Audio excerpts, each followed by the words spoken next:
Satunya dulu Bang, saya mau bertanya nanti, tapi sebelum saya bertanya, saya karena dari judul abang ini atau narasi abang ini kan bilang jasa iblis dalam salib. Seperti yang Bapak tadi barusan saya simak dengan penjelasan Bapak itu, bahwasannya Bapak itu mengatakan bahwasannya penyaliban Yesus itu kehendak Allah katanya ya, Ya, kehendak Tuhan katanya. Tuhan. Nah, jadi kalau memang saya Kristen, ya saya bisa katakan saya awam juga ya, tapi sedikit bisa mempelajari tentang Kristen, tapi tidak begitu ini seperti orang-orang atau orang-orang abang ya, saya bilang. Tapi memang penyaliban itu adalah rencana iblis. Dah, itu betul.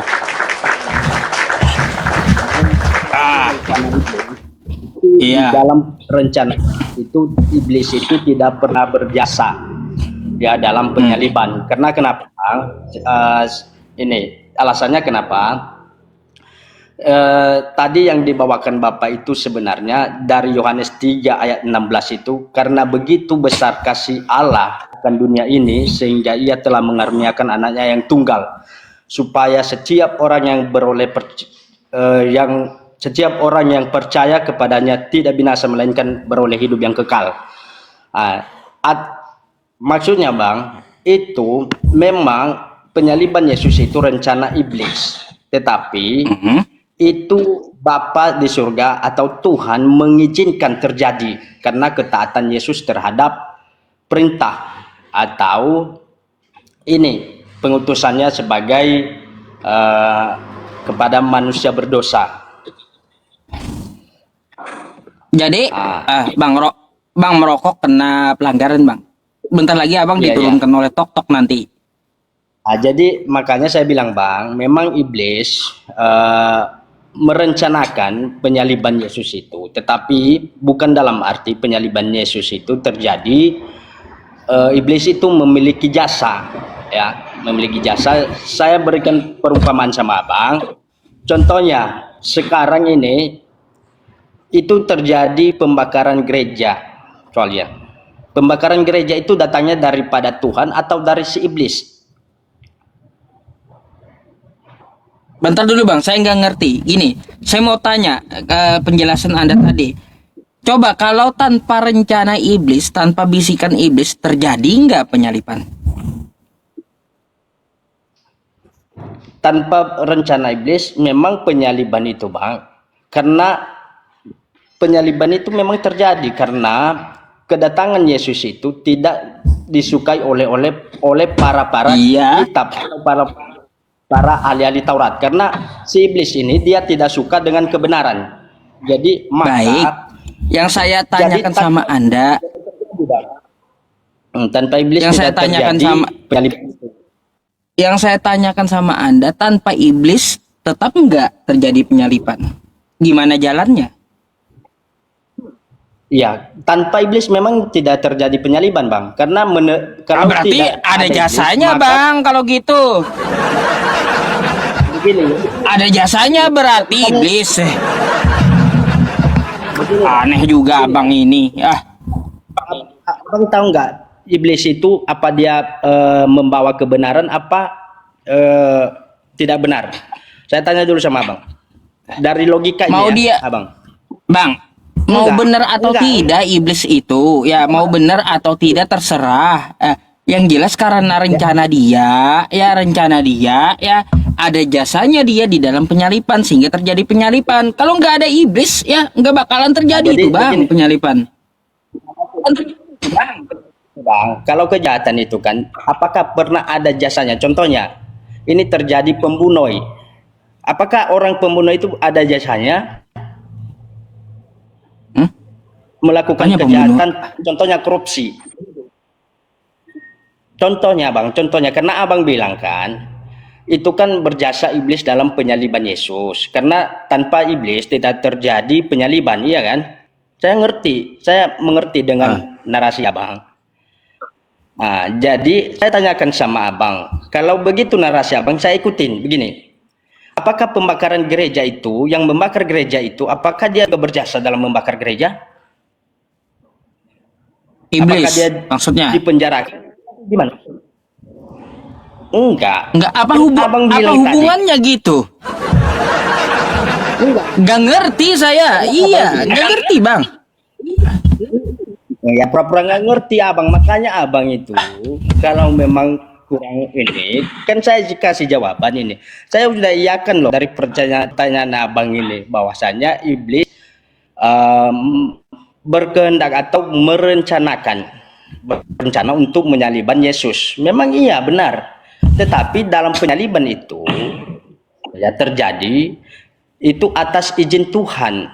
Karena dia berkata dalam Yohanes 3 ayat 16, ia mengaruniakan anaknya, dia mengizinkan anaknya itu sehingga supaya orang yang berdosa memperoleh hidup yang kekal, supaya kita bebas dari dosa, Bang. Jadi kalau abang bilang berjasa itu iblis. Jadi cerita Anda ini ceritanya kayak gini. Jadi Bapak membiarkan iblis untuk merencanakan penyaliban Yesus gitu. Jadi Bapak membiarkan anaknya mati dibunuh iblis gitu. Oh, kejam kali, masa bapaknya membiarkan anaknya mati dibunuh iblis. Kejam kali. Begini narasinya, Bang. Contohnya ada anak abang. Ini ya, hanya saya membawakan narasi atau penjelasan sama abang. Ini contohnya ada abang, apakah tanpa belajar atau tanpa ini berjalan, apakah abang mengizinkan dia jatuh, bahwa anaknya itu jatuh, tapi abang mengizinkan enggak supaya dia bisa belajar berjalan? Tapi bukan dalam kehendak abang kan untuk mengizinkan dia untuk jatuh, untuk celaka, enggak, tetapi abang mengizinkan itu supaya dia bisa berjalan. Abang ngerti nggak? Seperti itu Allah Bapa kepada Yesus, dia mengizinkan Yesus itu mati di kayu salib supaya orang-orang berdosa ini yang serupa dan segambar dengan dia itu selamat, beroleh hidup yang kekal. Karena manusia ini penuh dengan dosa. Bentar Bang, saya mau tanya dulu. Iblis dengan manusia besar mana dosanya? Iblis dengan manusia banyak mana dosanya? Kan tahu sendiri, Bang, kalau iblis itu kan memang si jahat, dia suka dosa. Jangan dibandingkan dengan dosa manusia.